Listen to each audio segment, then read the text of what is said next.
Welcome back to the second card reveals for Into the Emerald Dream. We have a smorgasbord of cards, mostly neutral cards, but we have a few class cards intermingled with this. And let's get going with a big one. We have a neutral legendary spell, Shaladrasil. 7 mana nature spell. Get all 5 dream cards. If you've played a higher cost card while holding this, corrupt them.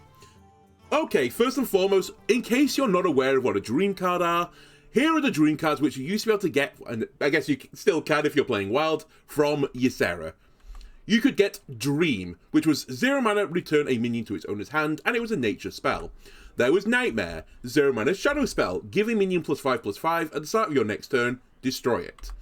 Laughing Sister, 2 mana 3/5 elusive. Ysera Awakens, a 2 mana nature spell, deal 5 damage to all characters, except for any card that had Ysera in the name. Emerald Drake was the final one, 4 mana 7/6 dragon, with no other bells and whistles attached. Generally speaking, I value these cards at roughly of a card quality 2 mana higher. So they're like better than the average card. Why do I say this? Well, you can actually go through and like compare comparable cards to these cards. For example, Dream is very close to Sap. Sap is only enemy minions, whereas Dream can actually hit your own minions as well and bounce them back, but it's around about a 2 mana effect to bounce a minion back to your opponent's hand. Power Overwhelming is very similar to Nightmare, which was a 1 mana card that gave minion +4/+4. Nightmare is +5/+5, so it's not a huge step to put a mana cost on it for the 1/1 stat line. So again, I think it's around about a 2 mana effect. Arcane Nullifier is pretty close to the sister. It's 1 stat fewer on the Arcane Nullifier. But it has Taunt, which is like a comparable comparison, and this is 2 mana more than the sister. Felfire Potion is probably like the one exception from this, where it's 4 mana above the Ysera Awakens effect, which is 5 damage to all characters. Obviously, this one doesn't have Ysera on it, but, you know, that card, I think, was always out of all the dreams, like the super powerful one. 5 damage to all characters is a really powerful effect on a 2 mana card, so that might actually be like a 4-ish mana discount. Then the final one, the Drake, is the same stat line as Boulder Fist Ogre, but, you know, it's a 7/6 in the case of the Dragon rather than a 6/7, and it's 2 mana cheaper, so you're on average getting a better than average card by about 2 mana. And we have seen in recent times, you know, these big draw card effects, seen some play like Magatha, which is about to rotate out, did see some play in certain decks where they didn't really mind giving any spells to the opponent, or you just didn't run any spells in your deck. 5 mana 5/5, draw 5, very good. And we've seen stuff like Sprint as well, which is 5 mana, draw 4. This is where I start to, you know, get a little bit worried about the non-corrupted version of Shaladrasil. This is 7 mana, get 5 cards. And you do hit this critical mass, a bit like, is it called like All Sevens or something, the rogue card, where it's draw 7 cards, deal 7 damage and all that type of thing. You do get to a point eventually where it's like too many cards, right? And you can't hold them all. I think 5 is at that sweet spot where it is actually just a big refill and you're probably going to get all the dream cards, but you are spending 7 mana versus like 5, and Sprint isn't seeing any play at 5 mana for 4 cards, so would Shaladrasil see any play without the second part of the corrupt effect? I'm actually not sure it would do. I don't think the effect is good enough, despite the fact you're getting 5 good cards, is what I'll call it. However, obviously you can corrupt these, so let's see what the corrupted versions are. We have the Corrupted Dream. You shuffle a minion into its owner's deck instead. Very powerful effect. Corrupted Nightmare. You give a minion +5/+5 and make it immune for this turn. Both of these cards 0 mana, by the way. Very powerful. I will say one small thing about all of this. Since Dream was a nature spell, I feel like the Corrupted Dream should be a shadow spell, but it's not, but that's by the by. Corrupted Laughing Sister. She's still elusive. She's now, though, a 2 mana 6/10. 2 mana 6/10 also makes your hero elusive as well, so that's a pretty nasty card to play. Corrupted Awakening is 5 damage to all enemies, not characters, enemies this time, and it says especially Ysera. I believe that's especially Ysera part, but don't quote me quite on this one. I think it just kills Ysera. It doesn't do double damage, which was what I originally thought. I'm pretty certain someone confirmed it's like, no, if you've got a Ysera on the other side of the board, you just kill it with Corrupted Awakening. Anyway, 2 mana 5 damage to all enemies is extremely powerful as an effect. And then finally, the Corrupted Drake. How would you like your dragon? Oh yes, I would like it as a 4 mana 14/12, please. That is extremely strong. And let's try and do the same game again, where we peg it to other cards that exist in the game. We had, instead of Corrupted Dream, Entomb. This was a 6 mana spell from Priest where you could choose a minion. Now, it always got shuffled into your deck rather than the owner's deck, so it's not quite the same comparison. If Entomb went into the owner's deck, it would probably have a reduction in mana cost on it. The other way to actually look at just spinning a minion back into the opponent deck, I don't know if other people call this, by the way. I know people call like putting a minion back from the field onto your hand bouncing. I've always called putting a minion from the field into your deck spinning, so if I say that, that's what I mean. If you spin a minion from the board back into your deck again, it's almost equivalent to just destroying the minion, right? It's not quite the same because you don't have to deal with the death rattle effects, and if it has any good battle cry effects, it's going to come back at a later date. But for all intents and arguments, it's around the destroy effect. And single target destroyer guy is Assassinate. So I feel like this card sort of sits between being a 4 mana Assassinate and a 6 mana Entomb. So we'll say it's about a 5 mana-ish effect. For 0, by the way. Demon Heart is the closest thing to giving a minion just +5/+5 and not destroying it. This had to be on a demon. The Corrupted Nightmare doesn't have to be a demon. Also, it gives it immune for that turn, so it's actually better than Demon Heart is. So it's, again, about around a 5 or 6 mana type effect, I would say. Stargrazer is pretty close to the sister. It's another minion with Elusive. Ignoring like the Spellburst thing, just the actual stat line is the same. This is an 8 mana card versus a 2 mana card. So again, it's about a 6 mana increase on the base stat line. Felfire Potion I still use for the 5 damage, but obviously this version is not to all characters, it's only to enemies. And if you wanted to like compare it a bit further, you could look at something like Flame Strike, which is 4 to all enemy minions, and is 7 mana. If you up that to 5 and included the face as well, it's honestly probably approaching like a 10 mana like effect. So it's like maybe even an 8 mana jump, 7 or 8 mana jump on the original card. And then finally for the Drake, you have to get to like Tarantus levels to actually have a comparable thing, which I think this is slightly more stats than the Drake was. But it is 6 mana more than the Drake, so I think on average, on the corrupted versions, you're getting about a 6 mana cheat on the card as you play it. So like they are beyond like just being good cards, they're incredibly good cards if you can corrupt this. And this becomes the problem with this card. Corrupting Shaladrisil is not an easy thing to do. You have to play a card that is 8 or higher. Not a spell, just any type of card. There are ways to facilitate this somewhat, or there are like decks out there I could see where you try and do this. Druid is one of the obvious examples where you just ramp more than the other classes anyway. You're more likely to get to like 8 or 9 mana earlier, which means you could just corrupt Shaladrisil by playing like, you know, a Stargrazer or something like that during the course of a game. This is just here as a, you know, a token placeholder that Druids, I think, will like Shaladrisil, which makes sense since this set is sort of like Druidish themed type decks. The other big one is Big Spell Shaman, which isn't seeing any play right now, in part because there's not enough good big spells in Shaman right now. But if you can Cosmonaut a Shaladrisil, you could turn it into a 2 mana spell. And that is frightening. That is seriously, seriously frightening. A 2 mana Shaladrisil, because then any 3 or more mana card you play, you're going to corrupt Shaladrisil, which means you're going to almost certainly be playing the corrupted version of these cards. And that's going to be a huge tempo swing over multiple turns. Yeah, that is really, really nasty. You could also try some stuff like Minionless Mage type decks, because they have Yogg in the box. Shaladrisil being added to the core set, and the core set kind of like all... Not the core set, the standard set pool like shrinking because 3 sets are rotating out, means you're probably more likely from Yogg in the box to cast something like Shaladrisil from its effect. I assume it's in the random spell pool, but maybe it's not.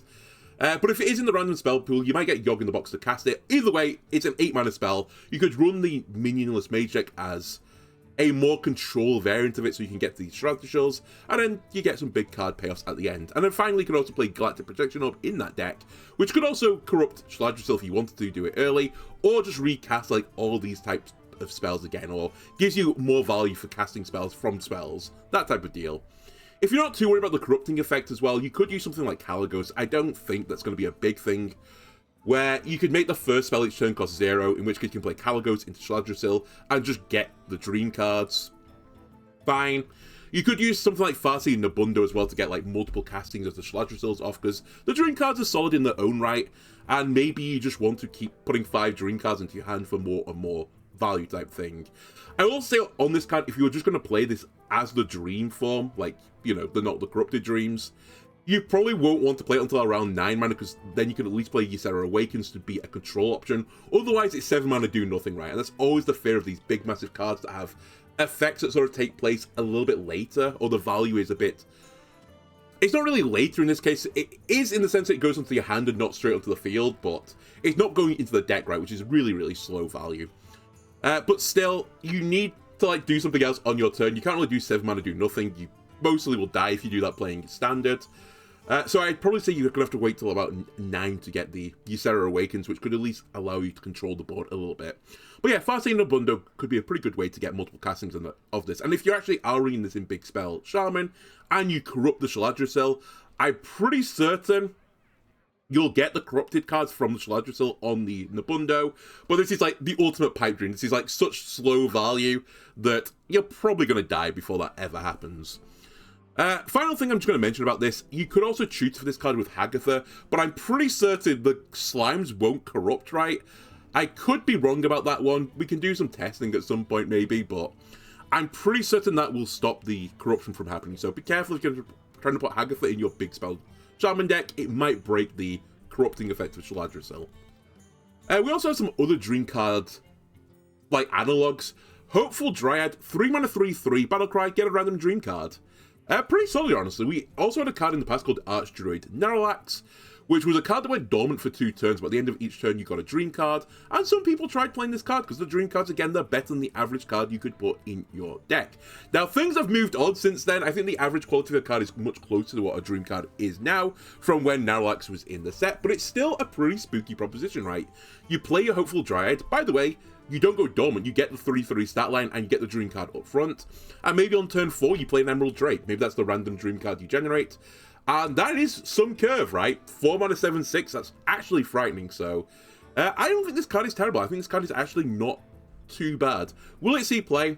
We'll have to see, but yeah, I don't think this is necessarily a bad neutral card. We also have a card called Fey Trickster, and this is going to get us towards the Dragon package, because we've been revealed a bunch of Dragon cards, so I think it's going to be a big theme of this set. Fey Trickster, 3 mana 2/4 Dragon, Death Rattle, draw a spell that costs 5 or more. This effect is Storm Chaser, which I think was back in the Boomsday project this card existed, which was a 4 mana 3/4 Elemental, which drew a spell from your deck that costs 5 or more. Now, there are some differences between these cards. Firstly, the Fey Trickster is 1 mana less. It is understated, but not quite as understated as I think Storm Chaser was for a 4 mana minion. The other big thing is Storm Chaser was a Battle Cry, and Fey Trickster is a Death Rattle. Death Rattles are always slower effects, or almost always slower effects, unless it's combined with something like Rush. And normally a slower effect is worse than a faster type effect, because you could always have this card silenced, or bounced, or stolen, that type of deal. So I do think this card is weaker potentially than Storm Chaser. And I don't really remember Storm Chaser seeing a lot of play in the past either, so unless there is a big spell that you need to draw for some sort of synergy or some sort of combo, it's probably not going to see too much play. Are there any big spells in the game? Well, here is the link to the, the card we saw before. Shaladrisil. Maybe you need to find some way to choose for this card if you want to copy it multiple times and that type of thing. And Fey Trickster could fill that brief.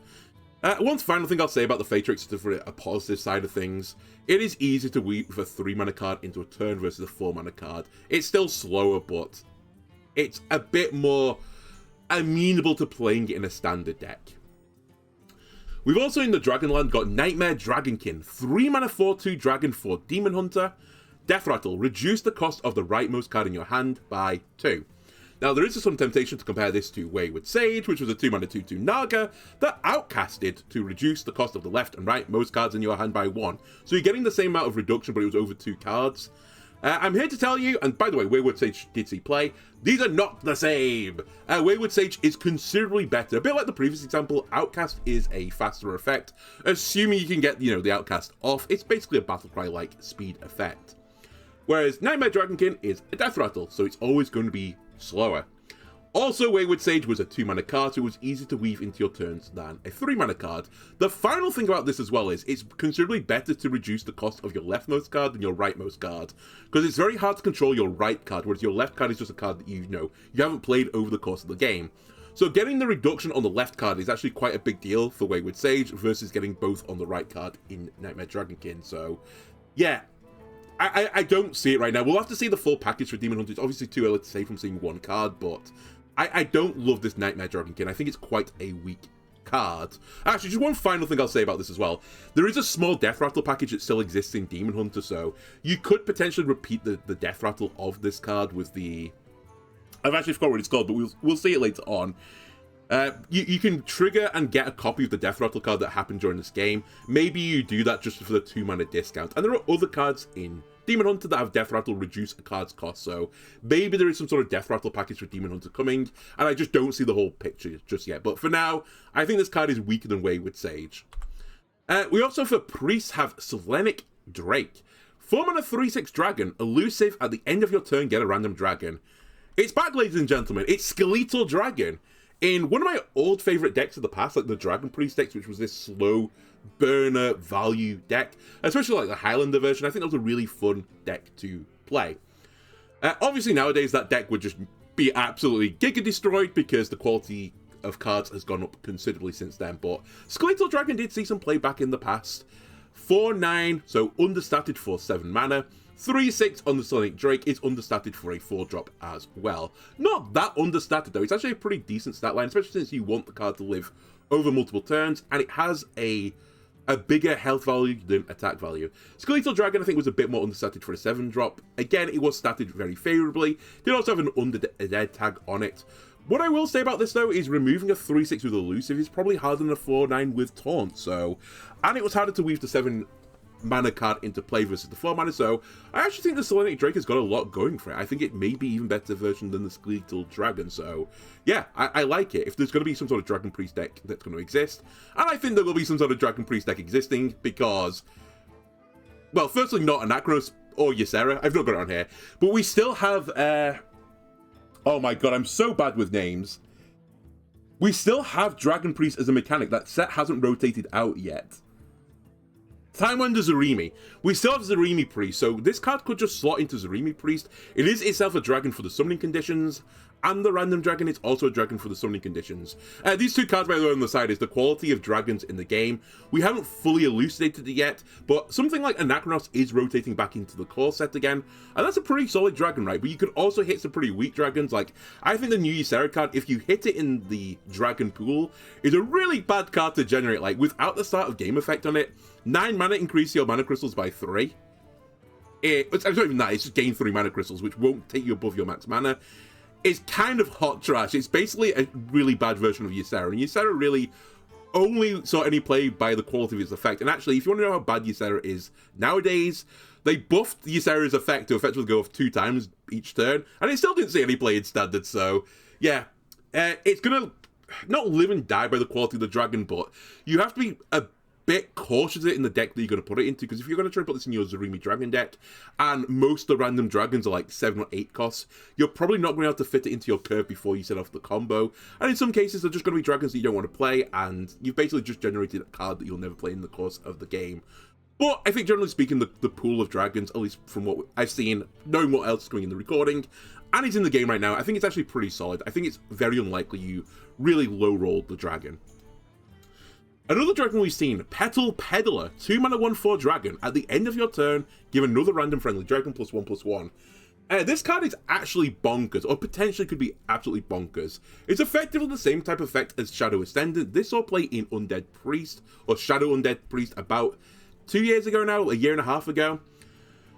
And this card was a nightmare. If you left this on the board with a really overstated 1-drop, you were going to have a nightmare. It was super, super scary. You had to try and, like, kill this. Now, Petal Peddler isn't as unspecific as the Shadow Ascendant, which was just a random friendly minion. Didn't have to be an undead. This Petal Peddler has to be a dragon, but obviously you're going to put this in a dragon deck. All your minions will be dragons, so it's not a big restriction. And it actually has another upside in the fact that it has 4 health, not 3. And it's way harder to remove a 4 health minion at turn 2 than a 3 health minion, so it's a seriously, seriously scary card that could potentially lead to some snowball situations, especially if you're running some sort of tempo-y dragon deck. Now, the other really card that is scary about this is Gift-Wrapped Whelp is still going to be in the game. This was a whiz-bang card. If you 1-drop your Gift-Wrapped Whelp and you hit the Petal Peddler, oh boy, you're going to lose the game. I'm just calling it. You will just lose the game. Because Gift-Wrapped Whelp will come out as a 1-mana 3/2, which is, you know, disgusting in its own right. If you don't clear the Gift-Wrapped Whelp, then the Petal Peddler will come on turn 2 as a 2/5 that will then give 1/1 to the Gift-Wrapped Whelp, which will turn that into a 4/3. So you could conceivably have a 4/3 and a 2/5 on the board by turn 2, the end of turn 2. And that is tempo, baby. That's disgusting. Honestly, truly disgusting. And it only just snowballs from there. You keep playing, dragons on 3 and 4. Because this Petal Peddler at 5 health is going to be a real nightmare to remove for a few turns. So yeah, I can see games getting snowballed out of control. Especially since, again, Gift Wrap Whelp, seeing play in Zarimi decks, I think Petal Peddler will just drop into that Zarimi deck for certain. Runs a bunch of cheap dragons. Yeah, it's going to be a nightmare. So watch out for Zarimi Priest, ladies and gentlemen. It's a strong deck right now, and I think it's only going to get stronger. Another dragon, Illusory Greenwing. 4 mana 4/5 dragon. Taunt, Death Rattle, shuffle 2 4/5 dragons with Taunt into your deck. They're summoned when drawn. We've seen this type of effect before on Son of Hodir, for example. Son of Hodir saw no play. Now, there's a big difference again between Son of Hodir and Illusory Greenwing. Firstly, Son of Hodir itself was basically just an 8 mana 8/8. Is an 8 mana 8/8 good enough tempo to see play in Standard? No, it's garbage. Hot trash.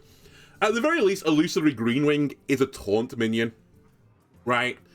So it's got something going for it. Would a 4 mana 4/5 taunt see play in Standard? No, it wouldn't. It's still not that good, but at the very least, it has something to protect you a little bit, especially against some sort of like aggro deck. It does have a disadvantage in the form, again, it's Death Rattle, which is a slower effect. However, at least you have Taunt and Death Rattle. If you can't get Rush plus Death Rattle, I think Taunt and Death Rattle is your next best bet. Because assuming your opponent is going to play some minion-based Hearthstone, which is somewhat debatable in modern Hearthstone, but if they are doing so, they have to kill your minion to get to your juicy face. So you will get this Death Rattle triggered at some point. The other thing about this is you're only getting 2 dragons versus 4 8/8 giants, but it could still be some nice value add, especially if you have some cards to tutor for drawing dragons. You might hit these summoned when drawn dragons, in which case you basically cheat the mana and summon them out early. So there are some nice things about this card. When I first started, I was like, this card's garbage, but I've sort of simmered on it and thought like, it could be okay. Maybe it's something that just makes the cut in your dragon-based deck. It has also got a Death Rattle, so it will work with Death Rattle-based synergies. A Return Policy was the card I was trying to remember earlier for Demon Hunter. You could potentially discover another Illusory Greenwing, trigger its effect, and you get some more dragons in your deck that's summoned when drawn. And potentially you just have a big draw engine then and just try and draw through your deck and summon out all these 4/5 dragons. Terrascale Stalker as well is rotating back into the core set, and it can trigger minions' Death Rattles, which means you could get more Illusory Dragons into the deck. Worth noting as well, and I can't remember what the card's called now, but there is another dragon rotating into Hunter, so this might imply that Hunter could have some dragon synergy, but I don't think they actually will do, because I think based on their imbue effect, which seems to be very beast focused, I suspect that most of the cards are going to be generating RP, so I don't see Dragon Hunter being a thing. What is the thing though? Zarimi Priest. Zarimi Priest is the thing. Maybe this dragon meets the requirements of Zarimi Priest, because remember, Zarimi is summoned, not played, so if you summon one of these dragons from your deck, you will get a tick to your Time Winder Zarimi effect. And they're okay dragons, right? And actually, that deck is somewhat combo focused to a degree, or at least it's like you have to survive long enough to get to your win condition, and a relatively big dragon with Taunt actually could help you along the lines of doing that. The final thing I'll just mention is it semi-reminds me of Dozing Dragon as well, which is a card I thought wasn't going to see any play, and it actually did see some play. Now, I will say the Dormant thing is better because you are getting the dragons guaranteed up front each turn, whereas you have to draw into the other one. So I do think Illusory Greenwing is worse than Dozing Dragon, but maybe there is some sort of route in there, especially since Dozing Dragon is a 5 mana card, and you only got 3 5 stats. Illusory is 4 mana and you get 4 5 stats, so watch this space. It really depends on the support for the dragon package. And here is some more support for a dragon package. How about Tormented Dreadwing? 5 mana 5/5 dragon, Death Rattle, draw 2 dragons, reduce their cost by 1. Okay, well this could draw your Illusory Dragons and summon them onto the field. You do lose the reduced cost effect, but it is something you could do. By the way, we are just about to lose Take to the Sky, so any of your dragon decks especially your Druid Dragon deck, are going to get considerably weaker without that type of card. In comes Tormented Dreadwing to just, fill that niche in all the classes. Any class that wanted to, run dragons, here's a Tormented Dreadwing to just slot into that deck as well. I will say, I think it is somewhat bad, because the other card it kind of reminds me of is Summer Flower Child, which, again, was another card that saw play. You draw 2 cards that cost 6 or more. Finale, they costed 1 less. This, you don't have to Finale to get the cost reduction on it, and 2 dragons. Dragons are often pretty expensive cards that very rarely cheap cards. There are some of them in the game, obviously, but normally they're pretty big boys. However, it falls under that, again, fast versus slow effect. It's a death rattle, not a battle cry. It is liable to being stolen, to being spun, to being bounced. So yeah, I think it's kind of good. It's 5 mana 5/5, potentially draw 2 cards. That's great. But if there's any silence or any disruption in this set, it's pretty likely this is one of the cards you're going to disrupt. It'd be a horrible thing to get silenced, because 5 mana 5/5 is a really bad stat line to play. And again, it's one of those things where if this effect was on like a 2 mana card, it's easy just to weave it into a turn, versus a 5 mana card where your opponent has more things to do to this to just annoy you. So if you're running some sort of big value-based dragon deck, I can see you putting this in the deck. I actually don't think it'll go into Zarimi deck. I think it's just too slow for that deck.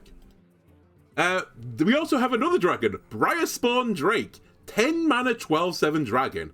At the end of your turn, attack a random enemy, minion. Excess damage hits the enemy hero. Oh boy, oh goody.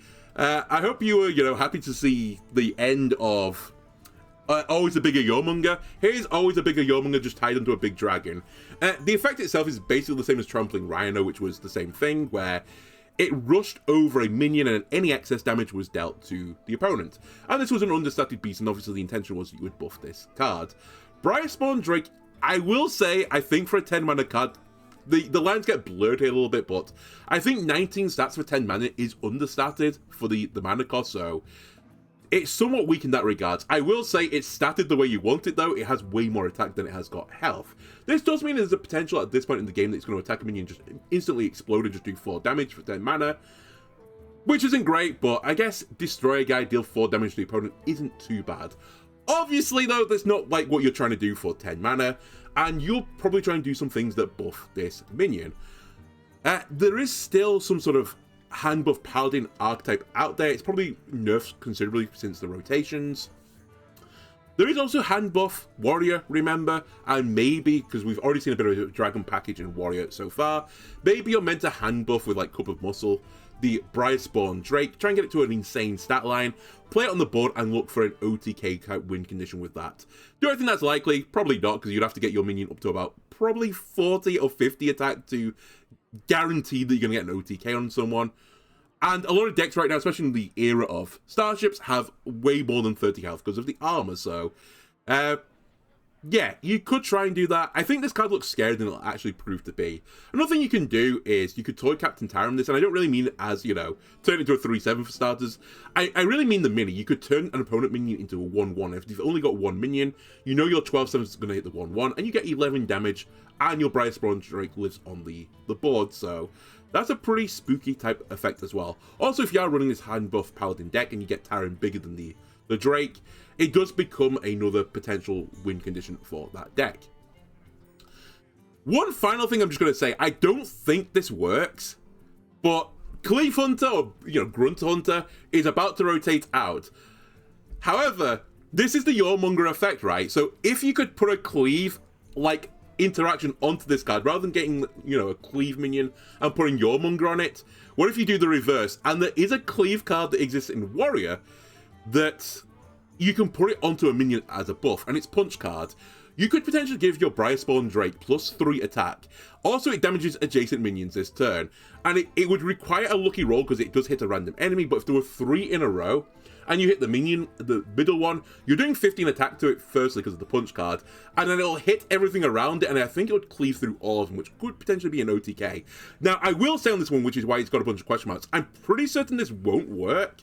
It's one of those things with, like, the wording of Hearthstone cards where it's a bit of a grey area where I'm not sure about, but I think because Punch card says this turn, whereas Briarspawn Drake says at the end of your turn, that it won't work. I think the Punch card turn effect will end before the Drake comes into effect, so don't quote me on this one. I don't think it actually does work, but if it does work and the coding is a bit spaghetti, I can actually see that as being some sort of win condition. Then again, I say all of this, the other thing that made Grunter Hunter particularly strong and actually Cleave Hunter in the past is that you could get these combos off earlier than, you know, turn 10. Even if it was Punch card worked with Briarspawn Drake, you need 13 mana now. Every class can get to above 10 mana because they can all put Ysera in their deck. But do you really want to wait to turn 13 to set up a combo which isn't consistent, which could OTK your opponent? No, I think it's a pipe dream. I think this card won't see any play either. It looks deceptively strong. And that's the Dragon package for now. Now we'll move over to some of the other Choose One cards that the other classes are getting. We saw last time that they said they were going to put Choose One cards into every class. So here's Paladins. It's Lightmender. 4 mana 3/6. Taunt, choose one. Gain 3 attack and Divine Shield, or 3 health and Lifesteal. Low-key, I kind of like this card. I think it's not that bad. Let's look at the first one for starters. Taunt plus 3 attack and lifesteal. So you get a taunt minion with Divine Shield, and it's a 6/3. So you're getting 9 stats for 4 mana with taunt lifesteal. That's a pretty solid effect, right? For the mana cost, that's okay. 9 stat lines for 4 mana is about average. We're getting 2 keywords on it. Pretty good. And it's actually pretty 2 fairly synergistic keywords as well in taunt and Divine Shield. Normally these types of effects are actually over-costed, really. Like, for example, Annoyer Module, which was a Taunt Divine Shield minion, that was 4 mana for a 2/4 stat line. You're getting considerably more on the Lightmender. I do appreciate this had Magnetic as well, which is part of the reason why it was understated. But we have seen other Taunt Divine Shield minions in the game, and they're almost always exclusively understated because the effect is very powerful, right? You're protecting your face with the Taunt minion, and the Divine Shield protects the Taunt minion through 1 attack as well. It's really annoying to deal with. Another card that Divine Shield Taunt was Devout Pupil. This also had 9 stat lines. It was statted in such a way that it had a bit more health than the Lightmender, but this card saw some play. Now, you could discount this card, but I distinctly remember back, and this was actually back in old Libram Paladin days, that I would play Devout Pupil sometimes at 4 and sometimes at 3. And at 4 and 3, it was a really solid card. Don't, like, twist anything up about this. This was a really scary card to put out there, so I actually think the Lightmender effect on the first Choose One option is pretty solid. I will say it not having it that much health is a bit spooky because you can just ping it with something and then probably kill it with a spell with only 3 health, but if your opponent is forced to attack into it and you've got 6 attack on Divine Shield, you're basically killing whatever attacks into it, so it's quite annoying. I would prefer it to be a 4/5 stat line. I think that would be a stronger card for the Lightmender, but I don't think it's crazy terrible, by the way. On the other side of things, we have Taunt, Lifesteal, and it turns into a 3/6. That's very close to Rusty Recycler. Do you remember this classic card? I didn't. Anyway, this was 1 mana more, and you got 1 less stat on it, but it was a Taunt Lifesteal minion. It did have Mecha as a tribe on it, which I will say Lightmender has no tribe on it, which does weaken it a little bit. That card saw no play. I think at 3 attack, 6 health with Taunt and Lifesteal, it's pretty good if you're running into an aggro deck, right? It's a big wall for them to run into, and you just slowly regain your health as they trade into your guy. They eventually kill it, and lo and behold, we're on turn 5, and we're both at 30 health again. And this is where we want to play the game. My only downside of it being in this mode is I kind of think you would always want to run Eredar Brute over it, where Eredar Brute sort of fills this requirement again. It's a really good effect for dealing with a bunch of small beans on the opponent's side of the board, but it has the potential to get cheaper than Lightmender, and also has the potential to destroy more things in the process. So I think the first effect has, like, I don't know. I think the first effect maybe is slightly better, but the both effects where it's like, this is kind of good situationally, but in other situations it's pretty bad. So overall, I think the card won't see any play, but in Paladin this is, unless there is some other synergies going around, but it's not a million miles away. Then we have Hunter, Grace of the Great Wolf. 4 mana, choose one. Deal 4 damage to the enemy hero, or summon 2 3/2 wolves with Rush. Oh boy, this card is really bad, like atrociously bad. I don't know what they're thinking on this card. There must be something we haven't seen, or there has to be some sort of interaction we've not seen. Because if you just think about it, 4 mana, deal 6 damage to the enemy hero is Fireball, right? And it's actually more controllable than Grace of the Great Wolf, because it doesn't have to just go to the hero. You could hit a minion with a Fireball, so... And again, it's a 4 mana effect, so you're getting 2 less damage and less flexibility on Grace of the Great Wolf. The first effect is truly hot trash, like the hottest of hot trash.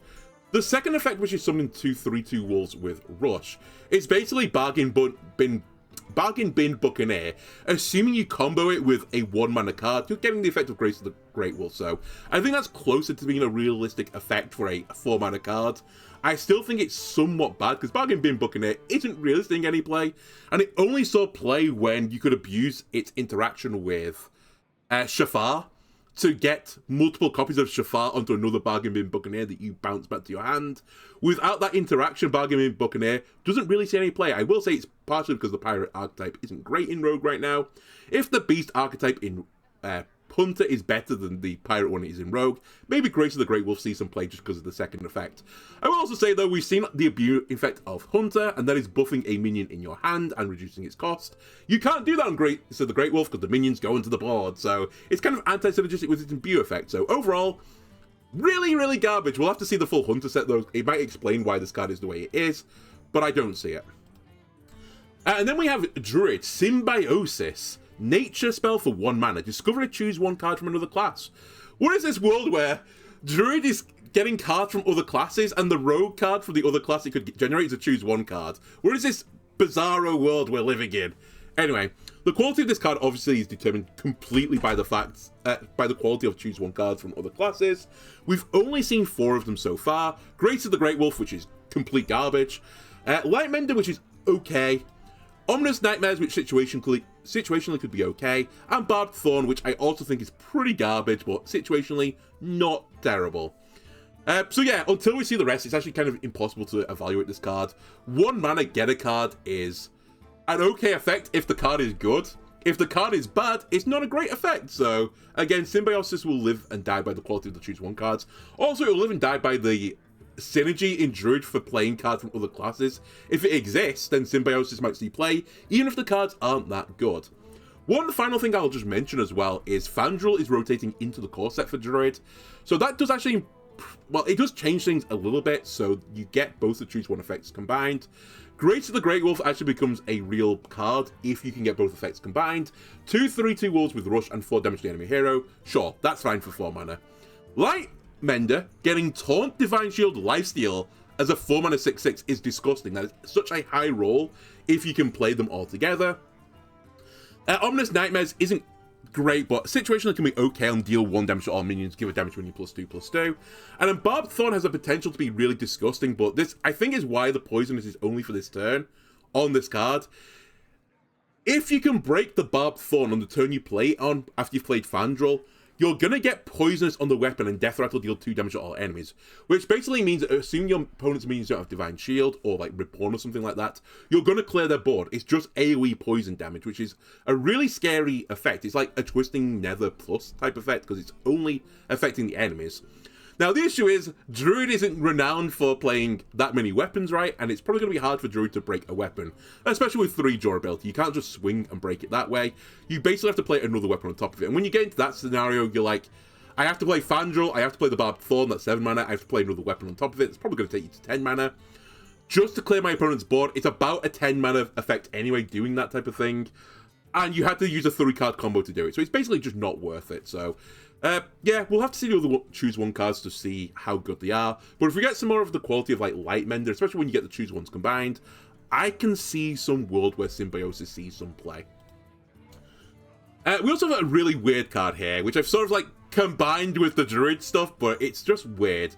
Envoy of the Glade, 4 mana 3/6, Battlecry. Transform all neutral cards in your deck into random Druid ones. Okay, well, this is basically Announced Darkness for, I guess, any class because it's a neutral, and you can turn your deck into Druids. And by the way, Announced Darkness was based on another card called Renounced Darkness. Do I think this card is going to see play? I mean, we're going to have to see the full package. There must be a reason this card exists, because I can't currently think of it. It seems pretty garbage, right? And by the way, I said Announced Darkness when it was revealed. I think this was in the last set, right? I said this card was maybe the worst card that's ever been printed. It's never seen any play. Renounced Darkness, which was a pretty not great card in the past, did see some play in some meme decks. So why is that? Let's go down the rabbit hole. Why did Renounced Darkness, which would replace your Hero Power and Warlock cards with another classes that cost 1 less, see a bit of play, but Renounced Darkness, which was replace your Hero Power and your non-Warlock cards with Warlock ones, didn't see any play. Which, by the way, I'm going to just treat for the argument that a non-Warlock card is akin to a neutral card for Envoy of the Glade, for the sake of arguments. Let's think of why did Renounced Darkness see a bit of play in the past? Well, Renounced Darkness saw bits of play in the past to allow you to like bastardize your deck in such a way that you could create a... If this combo happens, it would be insane to happen 100% of the times. It'd be basically like something like from the past, Barnes hitting Yashiraj, right? That's such a powerful interaction, right? It was like, I think at the time Barnes was 4 mana. I think it's 5 or 6 now. I can't remember what it is in Wild. I don't play Wild. But either way, it was like a 4 or 5 mana card. And it just summoned a minion from your deck. So if this could hit like a 10 mana 10/10 minion from your deck, that was truly disgusting. And there were other classes that tried to do this type of thing.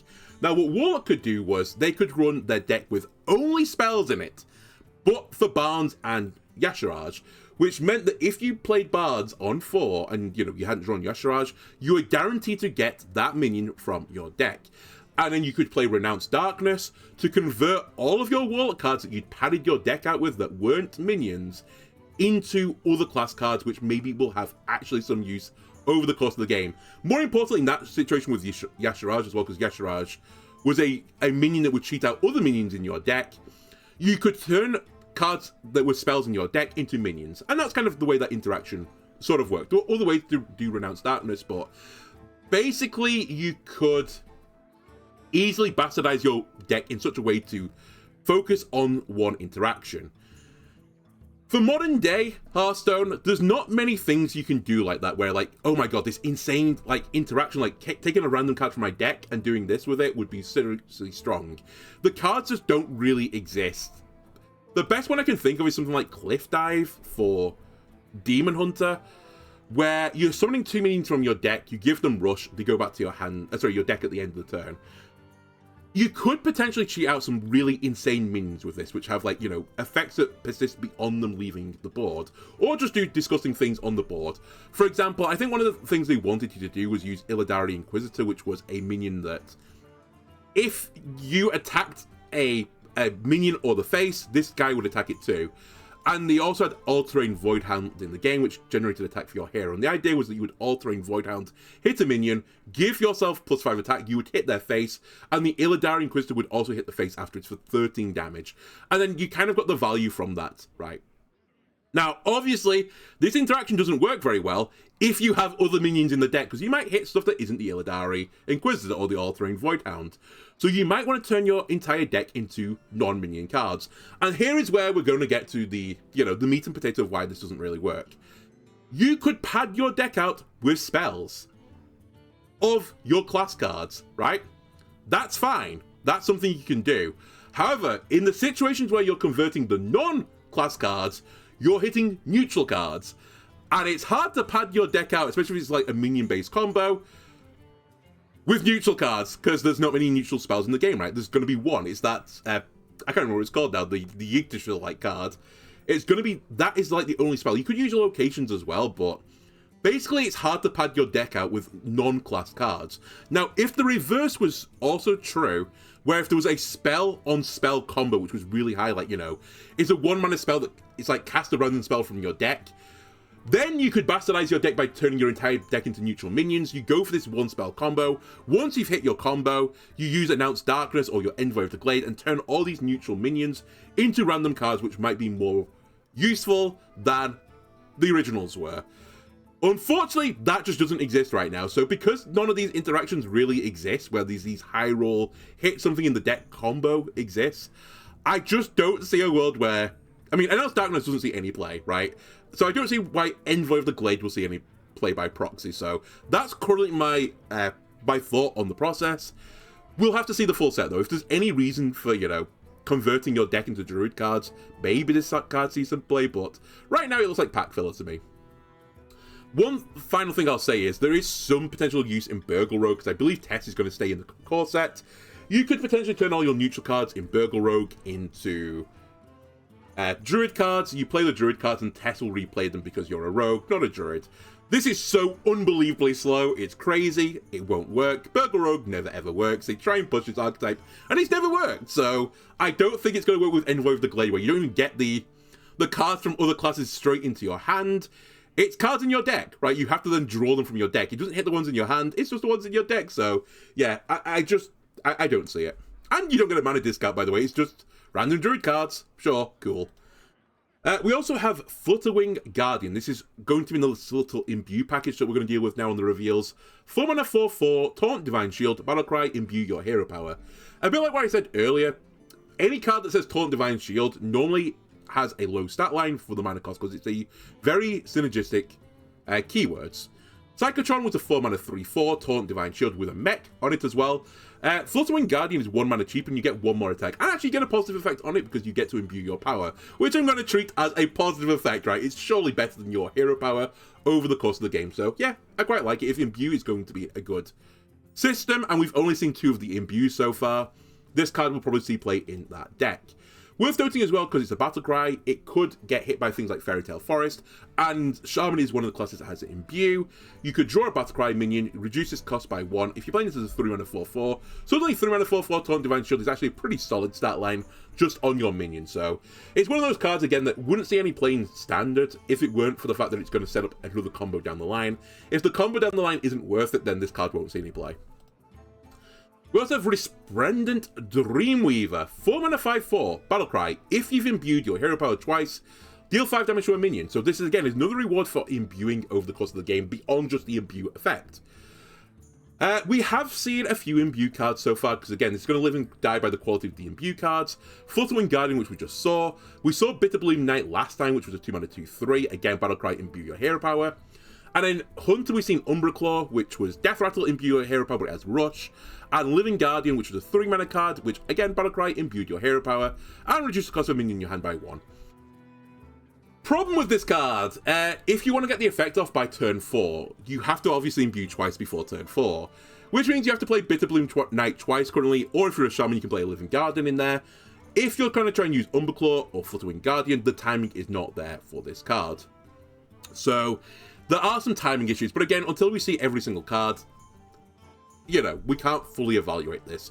What I will say on this card, though, and maybe I'm getting a little bit spicy about this one, the effect is basically Starfall on a 5 mana 5/4 minion, which obviously wouldn't see any play. It's about the average stat line for a 4 mana card, but you want a good effect on top of that as well for it to get into standard. Starfall is a 5 mana effect for dealing 5 damage to a minion. That wouldn't see any play nowadays. The only time Starfall's ever actually seen play is when you get both choose 1 effects combined. So I think it's more fair to compare it to something like Tidal Surge, where I think at the moment dealing 5 damage to a minion on a spell, at least, is about a 3 mana effect, but it requires like a positive upside on the card as well for it to actually possibly see any play. So you're sort of getting like a 2.5 mana-ish type effect is what I'll say on this, on a 4 mana 5/4, which is, you know, pretty solid. But is it good enough? I'm actually not sure if you printed this without the imbue effect, if a 4 mana 5/4 dealing 5 damage to a minion is actually good enough to see play. I think it's borderline that it would just see play. And part of my logic of this, by the way, was that Yamato Cannon, which is a 4 mana 3/3, that just destroys a guy on the Battlecry, didn't see much play. It is seeing some play now that the Shaman deck got a little bit nerfed recently, but it took some time for it to come through the system. Now, this was a random minion, not a targeted one, whereas Resplendent would be targeted. Again, reminder, this is to a minion, not to the face, so it is somewhat of a weaker effect. You might get, like, over damage on it as well, where you just don't need the 5. But I do think if you printed a 4 mana 5/4, deal 5 damage to a minion, it probably would see some play in some of the control decks, but I don't think it's crazy powerful. And then considering you have to imbue twice, which again is playing 2 cards that are going to be weak in the average card you'd want to be playing on curve, probably, because they have like an improved effect over the course of the game. Yeah, I think this card might actually be a little bit too weak. I don't think you would necessarily run this in your imbue decks. Then we have some cards that like I'm going to treat as imbue adjacent. It's some cards that are hero power related. Bark Shield Sentinel, 2 mana 2/2, taunt. After you use your hero power, gain 2 health. If you can get your hero power popped and you play this as 2 mana 2/4, you're getting Vulgar Homunculus Effect. And Vulgar Homunculus Effect was an overstated 2-drop where the downside was you would take 2 damage. Very in keeping with Warlocks. The problem with the Bark Shield Sentinel obviously is that pushing the hero power button normally costs about 2 mana, and from what we've seen of the imbue cards so far, they cost 2 mana still. So you're looking at like 4 mana, push your button, get a 2/4. Is it worth it as a package? I don't think so. And actually, you might now be pointing out to me, this is kind of, you know, what I immediately thought. Not all buttons are made equally. Demon Hunters only cost 1 mana. You're right, it does. But if you play this on turn 3 as a 2 mana 2/4 taunt, gain 1 attack, do I think that I would see play in standard? I don't think it would. I think it's still a little bit too weak for standard. And also, one thing that's worth noting about this is Demon Hunter is not one of the imbue classes, so if you were trying to use this as like some sort of imbue fuel type card, you're not going to get it, buddy, because you're in the wrong class. There's also Slumbering Sprite, 1 mana 3/3, starts dormant, after you use your hero power, this awakens. Again, we can go through the whole spiel again. The reason this card is balanced as a 1 mana 3/3 is that hero powers typically cost 2, and the imbued ones still cost 2. Which means that you can push the button on turn 2 after playing this on 1, but it doesn't become active for you in a way that you can deal damage with it until turn 3, which at, that point, 3 mana 3/3, a bit more tolerable. It's still pretty strong, actually, if you do that, so I do see a world where this card sees play. Now, what I will say in the case of the Demon Hunter this time, this is actually, I think, a bit more of a scary proposition, where you could Slumbering Sprite coin Demon Claws on turn 1, which means on turn 2 you would have a 3/3 beat stick. That's actually pretty frightening, considering some of the hoops that, some of the other classes go through to get 1 mana 3/3s and the big downsides on them. You trade away your coin, and you're still doing 1 damage in the process for doing that, and you get an early 1/3/3. So maybe if there's some sort of Zoo Demon Hunter deck, Slumbering Sprite might see some play in that deck just because it's so easy to weave your power into the play. It could have also seen some play in Button Druids. Unfortunately, Popular Pick City is rotating out. But imagine playing, 1 mana 3/3 into a 2 mana 2/3, turns your button into a 0-cost button. You push your button on that turn, and on turn 3, you have minions that can attack 3/3 and 2/3. That's pretty frightening. What is still in the game, though, is Papercraft Angel. You could potentially do a 1 mana 3/3 in Priest into a 2 mana 2/3. The problem is the Priest button. It's not that good, right? But maybe if the Slumbering Sprite took a little bit of damage on turn 1, you can use the Papercraft Angel on the button to heal the Slumbering Sprite. So again, you're coming into turn 3 with a 3/3 and a 2/3. I actually think there's some intrigue in the Sprite. Currently, would I think this card would see play? Possibly not, but again, we've not seen the full Imbue package yet. And I've not seen the full Demon Hunter package. Maybe even Demon Hunter would run this currently. It's a pretty spooky card. Now we get over to the Dark Gift cards. We have 5 mana 4/6 Overgrown Horror, Taunt, Battlecry, reduce the cost of minions in your hand with Dark Gifts by 2. Okay, well, again, just to remind you, these are the Dark Gifts. There's 10 of them in the game, and these get attached to the minion as you discover them. Dark Glyphs include +3 attack and lifesteal, +2/+2 and elusive, costs 2 less but has -2 attack, will only be offered on minions whose attack wouldn't go below 1. Charge, if you play it, summon a copy of it, which is 2/2. Battlecry triggered twice, but again only offered on Battlecry minions. 4 health and taunt, Reborn with full health and enchantments, as well as that. +4/+5 even, but it goes into the top of your deck instead, and Divine Shield and Wind Fury. So, again, these are better than the average keyword. I just want to get that across. I think it's about a 2 mana-ish effect, a Dark Gift. So, it turns your cards, which, are good, hopefully, into better than the average card in the game. Now, I have some issues with this card. Firstly, currently the only ways we've seen to generate Dark Gifts are with Creature of Madness, Raptor Herald, and Treacherous Tormentor.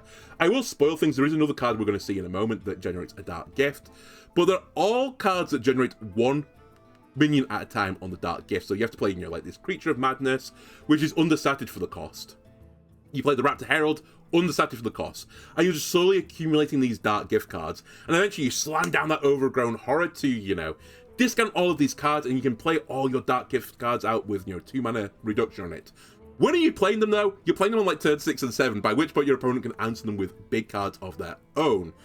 And I think this is going to be the real weakness of this card. I kind of see it as stuff like, the Librams, or the Spell School Shaman package, where, unless the package is, like, broad enough that you can generate a handful of Dark Gifts fairly quickly, the discount is sort of irrelevant, right? Because you have to jump through all these hoops on all the other turns, and you're always playing below tempo to do it. That when you finally get this payoff, it's just too late. You'll have lost the game at that point. In the case of Cabaret Headliner, again, there just wasn't enough support for it, because it was like a 1 expansion type archetype. Dark Gifts are very much going to be a 1 expansion archetype, right? You're not going to see any more Dark Gifts beyond this. You'll see them in the mini set, I guess, but beyond that still, if you don't have the full package by the end of the mini set, you've had it. The package will never ever work. Again, Librams, in theory, you could get to, like, insane cost reductions, insane value, but again, it just took too long for it to come up, and you'd lose the game before then. And the big precedent card I would say for all of this is this one, Foreboding Flame. which was introduced, I think, again in the last expansion, which meant that demons that didn't start in your deck cost 1 less this game. Very similar to the Overgrown Horror effect, which was reduction of 2 for cards that get a Dark Gift. Both of them required you to jump through hoops to generate demons from other classes, to generate cards with Dark Gifts on them. Did the demon package for Floating Flame work? No, it didn't at all. It was too slow. You had to play too many turns of playing bad cards that generated demons, which weren't necessarily good cards. And again, the same could be true for Dark Gifts. Although the Dark Gift improves the quality of the cards, you still might get weak cards from this, even through the discovery. So, yeah, until we see the full package, I can't fully elucidate this yet, but I don't see it right now. Or at least, sorry, not I don't see it. I can see a world where it just doesn't work. Like, it'll just be too slow. By the time you get this big stat reduction, it's too late. You're on turn 7 and 8, and your opponent can answer it with a Ceaseless Expanse or something like that instead. Now, here's the other card that can generate Dark Gifts. Nightmare Lord Xavius. 4-mana 4/4 Demon. Battlecry. Discover a minion from your deck. Give it a Dark Gift. Okay, this is probably the best Dark Gift card we've seen so far, because discovering cards from, like, you know, other pools can always be weak, right? But if you discover a card from your own deck, you put it in your deck. It has to be a better than average card, right? Otherwise, you wouldn't have put it in your deck. And you could also tutor for some really, like, specific interactions where the Dark Gift could go kind of crazy. I'll deal with that type of, like, hint in a moment, though. On a general side of things, though, this card reminds me of something like, you know, Pendant of Earth. There are a few others like it, where it's like discover a minion or discover a card from your deck, and you get some sort of upside while you do it. Pendant of Earth was very nice because you could heal your hero for huge amounts. If you hit a Ceaseless Expanse, for example, you could get a full heal, basically, of Pendant of the Earth. Xavius doesn't give you that immediate value on the discovery. You get it when you play, you know, the card down the line. But it's pretty solid, right? Especially if you're hitting, like, you know, a big boy, like Ursoc, you know, one of the wild gods. You hit Ursoc, and actually, generally speaking, if you've got a minion with a Battlecry and a Death Rattle, the Dark Gifts almost all work pretty nicely for those cards. I will say that one of the ones that would work nicely for a Death Rattle is getting a 2/2 copy of it, which I think in this interaction isn't actually that good because you won't kill things with the 2/2, but obviously you won't take it in that situation. But if you can give it, like, you know, plus buffed stats, it's more like to kill all the minions. If you give this thing Reborn, it's really frightening because if it kills, you know, 1 or 2 things, it's going to come back on the Death Rattle, I think, with the... sorry, it'll come back with a Reborn with the Death Rattle still intact, I think. Again, don't quote me on this one. I think that's the way that would work. But yeah, there are some really scary things you can do with, you know, Battlecries and Death Rattle minions. So, and also, if you get the bad thing on Ursoc, just put other good minions in your deck that work well with, you know, the Dark Gifts in general, and surely one of them will strike good. Now we get to some just random neutral cards, honestly. Blood Thistle Illusionist, 3-mana 2/4 Demon. Battlecry, summon a copy of this. 1 secretly dies when it takes damage. I kind of hate this card, but I'm going to tell you why. I don't think it's bad, by the way. I just don't like it compared to its predecessor, which was basically Jan Disparov, right? This card, you would summon 2 random 5-cost minions, and you, the onus was on you. You would secretly pick one that dies when it takes damage. And you could play fun games with this card, because, you know, you could sometimes hit the minion with more health, which normally you wouldn't want it to die when it takes, you know, any form of damage. That'd be stupid, right? But what if you're tricking your opponent? What if you're playing mind games with them? And maybe you'll have, you know, like a 5/4 and a 6/1. And they're like, okay, they're going to pick the 6/1 to take 1 damage, right? That's the obvious thing to do. But, you know, actually, the 6/1's really bad, but the 6/2 would be a better example. You won't do the 6/2, right? That'd be foolish. And they do 1 damage to the 6/2 and it stays alive, and it's like, haha, you fool. Rips off mask. It was the 4/5 all along. You can't do that with Blood Thistle Illusionist, though. You don't get to pick which one secretly dies. You don't get to get any variants. It's just the same card, and one of them at random dies easier than the other one, which is kind of, like, sucky. On a base of the card as well, you could kind of treat this as a 3-mana 4/5, which, again, is a really strong stat line, don't get me wrong. If you trade into this thing and it dies after taking 1 health, it's effectively giving 1 health to the minion, right? But you're still putting out that 2 damage, and then the other one will still be a 2/4, so it's a really solid card. I just don't like the way that it interacts with your opponent and you versus Jan Disparov, for example. Other things you can do with this card, obviously you can buff it, unlike the Jan Disparov options where you couldn't buff them because they were generated. But if you can put like a +3/+3 on this, you'll generate a 5/7 and a 5/7. One of them will still die after taking 1 damage, but it could push 5 damage forwards at the same time. So yeah, it's actually a pretty frightening card if you hit some buffs with it. And it's especially frightening because it's a demon. If you demonic studies and you're trying to play some sort of zoo demon warlock deck, you can play this bad boy on 2 mana, 2/2/4s, where one dies is taking 1 damage. It's frightening. If you miss the 50/50, like with your button, you're in serious doo-doo time. Like, that's a big tempo turn. So I like this card. I can see it seeing some play. I just don't like how it's implemented versus Jandis of the past. We also have Gnawing Greenfin, 1 mana 1/1 Murloc. Battlecry, get a random Murloc. This will live and die by the quality of the Murloc pool. Currently the Murloc pool is garbage, so yeah. It's kind of like Web Spinner. Web Spinner was a Death Rattle, you'd get a random beast. This at least is a Battlecry, it's faster. If we see a really good Murloc package get printed for a class, maybe it sees some play in that package. It is something that's easy to weave into a series of turns, right? It's just a 1 mana card. But 1 mana 1/1 couldn't be much worse as a stat line other than 1 mana 0/1. And as I said, there are some really bad random Murlocs in the game right now, and actually not a lot of good Murloc support, so lives and dies by Murloc support. Animated Moonwell, 3 mana 1/4 elemental. After you cast a spell, gain attack equal to its cost. Originally when I saw this, I was like, oh, it's kind of like Cosmic Keyboard, which by the way is rotating out. And then I suddenly realized, like, no, Cosmic Keyboard is so far superior to the Animated Moonwell, it's laughable. Basically, Cosmic Keyboard would give you double the stats for every mana you spent on your spell. Animated Moonwell doesn't give you double the mana, it gives you the same amount, right? If you cast a 2 mana spell, you'll get 2 attack, which means if you're casting a 2 mana spell with the 3 minion on the board, you're basically playing 5 mana for a 3/4 and the spell. Is that a good deal? Probably not, though. So you have to cast like a pretty expensive spell before this becomes actually reasonable, at which point it's kind of like garbage. I will say, if you can snowball this, then that is actually somewhat frightening. If your opponent doesn't deal with this on, I know I'm going to say on 3. Again, this is like why it's so hard to like figure it out.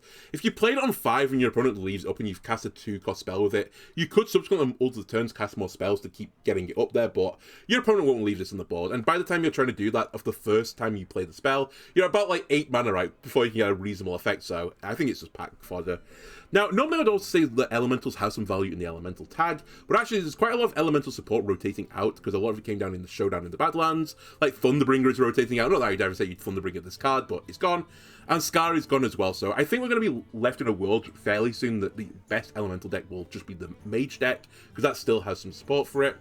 Will this go into the elemental deck because it's an elemental? For Mage, no chance. So yeah, I think pack filler. Tranquil Treant. Death Rattle, both players gain an empty mana crystal. 2 mana 2/2, by the way. Weird card. It's basically Biology Project, but cursed. Like, really cursed. So Biology Project was a 1 mana nature spell in Druid, where both players would get 2 mana crystals. So it was a synergistic effect, but it was asynergistic in the fact that you would build the deck to be as greedy as possible. Also, one of the nice things about Biology Project was you wanted to play it, because you would get 2 mana crystals, aka you would get 1 mana crystal back versus the cost of playing the card. That's great, right? The problem with Tranquil Treant is no one wants to kill this minion, which actually in its own right might be a good thing. You might just have an endless 2 mana 2/2. Because whoever kills this gives your opponent the use of the mana crystal before you, because you don't get the full one, you get the empty one. So if you play it and destroy it, you're only helping your opponent. You're curving your opponent before you can use the mana crystals, which means they get the tempo swing. So it's a really weird card in the sense that you play it and then no one wants to kill it, which might be a good thing, but I can't but think it's a bad thing. But I don't know, maybe Druid does just drop this on the board and you're like, haha, kill my guy. Otherwise I'll just keep doing 2 damage to you endlessly. That actually could be quite annoying, so watch this space. I think it looks deceptively bad, but I actually can see a world where this is like a seriously annoying card where it's like, I don't want to kill it, but I have to kill it because otherwise I'm going up against a token deck or something and it's just going to keep smacking me in the face. So yeah, that's kind of frightening.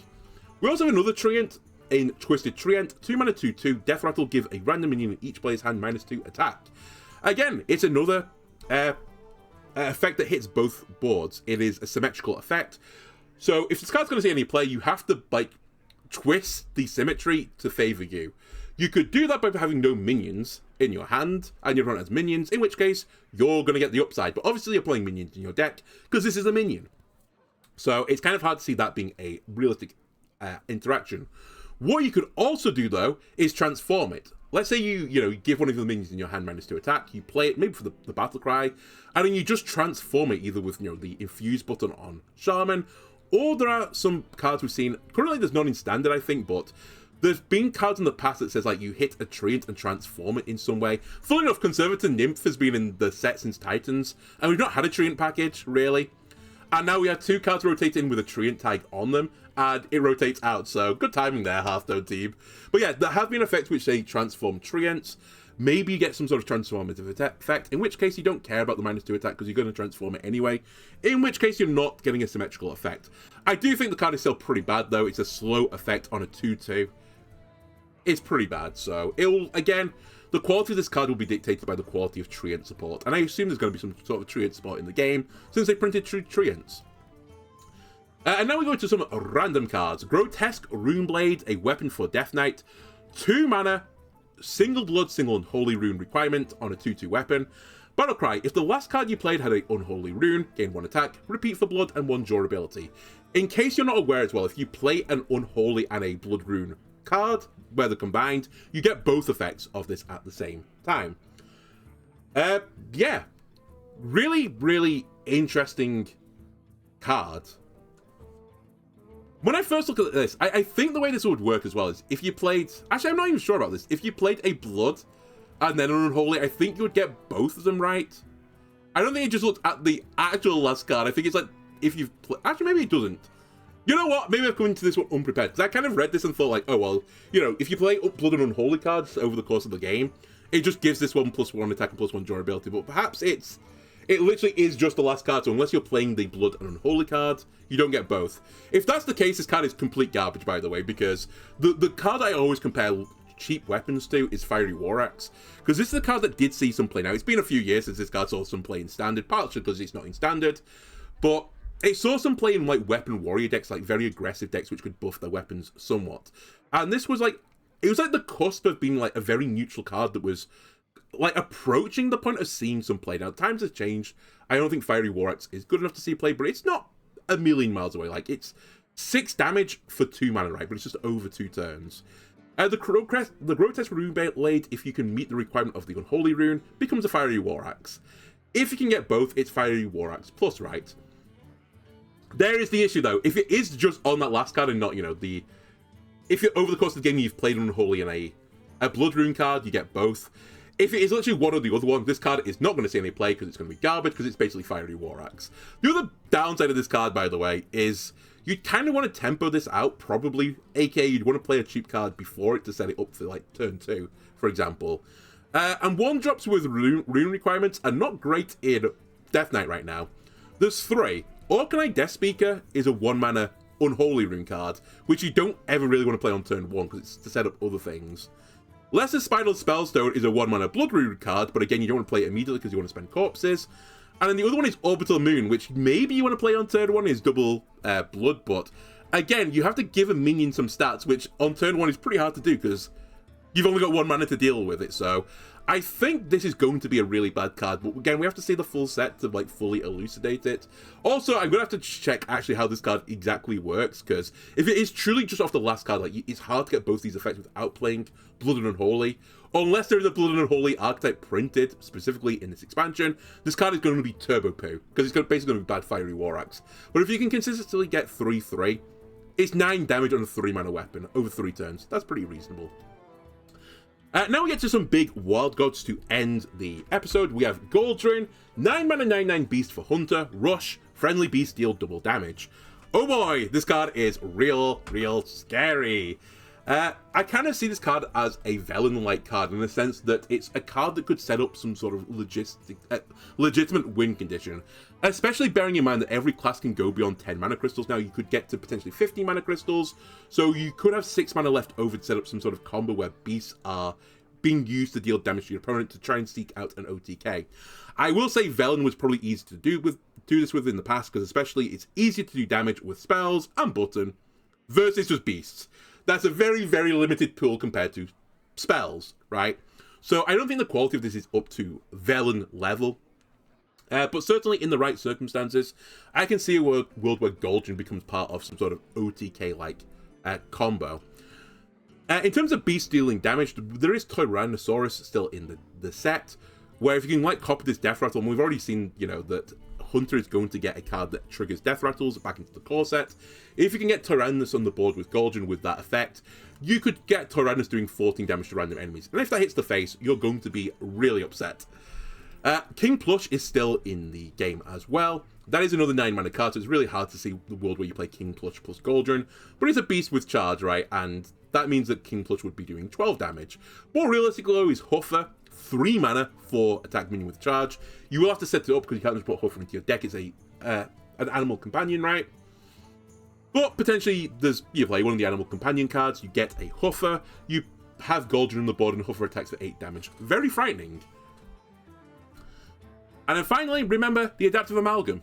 That thing is a beast amongst all other classes. If you can set up your Adaptive Amalgam to have some sort of effect where, you know, it has charge, for example, that could be pretty frightening with Goldrin, because you could endlessly just buff this thing. But just in general, if you can get Lifesteal Rush on it, you could get the Adaptive Amalgam basically in the point that every time it gets onto the board and your opponent has a minion, you're going to get back to full health again. So, yeah, potentially interesting combos there. The final combo I didn't even really mention, and probably is one of the most frightening ones, is Nightmare Lord Xavius and the Dark Gifts. If you can discover Goldrin, and you're probably going to put Goldrin in your Goldrin deck, right? And you give it a Dark Gift, there is a 1 in 10 chance that the Dark Gift is charge. And if Goldrin charges into the face, it's going to do 18 damage for 9 mana. And that is seriously scary. We've had recently a lot of pain with Hand Buff Paladin, and you get the Outfit Tailor, whatever she's called, and she gives stats to Leroy, who has also been getting hand buffed, and he just charges for 22 damage to the face. And it's really hard to prepare for. Like, it's hard to counter it, right? And you're going to have the same thing with Goldrin, but obviously this is way, way less consistent. You have to firstly discover Goldrin from your deck and get the 1 in 10 Dark Gift on the Goldrin that you discover. So I think it's a pipe dream, but it's kind of like, I don't like the design idea of it, that it potentially could happen, but it's like a 1 in 200 chance of it happening. It's one of those things that you just can't really prepare for, but you're just going to lose games to it sometimes, because it's just a really, really strong combo, right? 9 mana, deal 18 damage to the face. What can you do about it? We also, and I think this is the final card of this reveal, Ashamain, another wild god.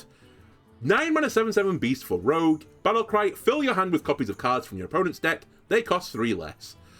Oh, we've been here so many times. Burgle Rogue is back again. It won't work though, because Burgle Rogue never works. Actually, this is also a pretty bad Burgle card, just full stop. And I'll get to that in a moment. Cards are like just fill your hands with cards. We've seen in the past. Evocation and the Sunwell, probably the more recent 2 options of it. Evocation did see some play which filled your hands with temporary mage spells. The idea was that you would play these spells, you know, from your hand, and you'd have the less than 9 mana that you would have, or whatever mana crystals you had at that point, and hopefully you would generate a temporary mage spell which was appropriate for the moment in time that you're in. You would then lose the other ones over the course of the turn. So Ashamain, you get to keep the cards. Well, Evocation was a 1 mana spell. The Sunwell got cheaper and cheaper for every other card in your hand, which meant that it was less of, you get less cards from it, I suppose, but it could get pretty cheap. Some people tried to put this card in their decks. I think typically ended up not being particularly good as a neutral spell. I think this was the first neutral spell, right? But it had some situations, especially if you generated the Sunwell. Sometimes you would just play it as a refill in one of these matches where, you know, you're going down to top deck Hearthstone, and this would just be the thing that tipped you over the edge. Ashamain, you're getting a 7/7 body on it for this fill your hand with cards. And it's not necessarily just spells, you could get minions as well. And you get a 3 mana reduction. I just don't see it, though. I really don't see it. And this is even with stuff like, you know, Tess in the set, where you could recast other class cards. Treasure Hunter Eudora is also in the set. I just don't see it. I mean, part of the reason I don't see it is, firstly, Ashamain could hit neutral. So you might get really, really turbo unlucky and hit a bunch of neutrals, which don't help you with these Burgle packages. You also might just hit cards that have no synergy with your deck, right? It might be a very specific niche combo. Maybe it's like some sort of Death Rattle deck and you generate one of the cards that, you know, a Death Growl-like card where you need to copy Death Rattles around, and you don't get the other Death Rattle cards, in which case it's just a dead card in your hand. You may also get a situation where you play Ashamain, because it's a 9 mana card, this, for a 7/7 stat line, which is not a good stat line for the mana cost, and comes up very late in the game. You might get a situation where you fill your hand with cards that you still can't play, even with the 3 mana reduction, because you need to generate stuff that is a bit by 10 mana crystals. You have to generate stuff that is 4 or less. You're probably going to get 4 or less stuff, but you might not do. Some decks might not have that many flora cheaper cards, aka druids, and you could cause yourself the mill a card, which would be pretty upsetty spaghetti. So yeah, it's just one of these cards which is a lot of random value. It kind of reminds me again of the Protoss Priest card that we've got recently. I forgot what it's called now, where it was like generate 2 cards. What was it? What was the wording on it? It's like generate 2 Protoss cards, right? And it was on a Battle Cry and a Death Rattle, so it was a lot of value, and potentially when you got to this turn, you generated a lot of value. But all that happened was you filled your hand with this value, and that was it. Like, you just filled your hand with these cards, and they weren't, like, as good as the average card you could have just put into your deck, because they don't have synergy, right? Because you've just grabbed a bunch of random cards. So, I kind of see the same thing about Ashmane. I think I'd be burnt too often by Burgle rogue decks at this point. I just look at them and go, like, I don't trust you. And I really don't trust this card. I think it's not going to be that good, but we'll have to see the Burgle package fully. Also worth noting, if you're trying to run this in a Burgle deck, what if you go into Rogue? Then you're not generating cards from other classes. I guess in that case you'd have to use Maestro to convert your class so that your rogue cards become cards from other classes.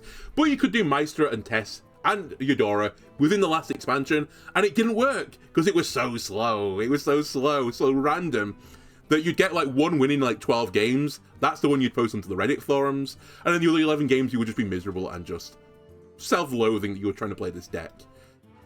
One thing I will concede on this card, though, is if you generate this via Malorn, it's potentially an extremely, extremely high-impact turn.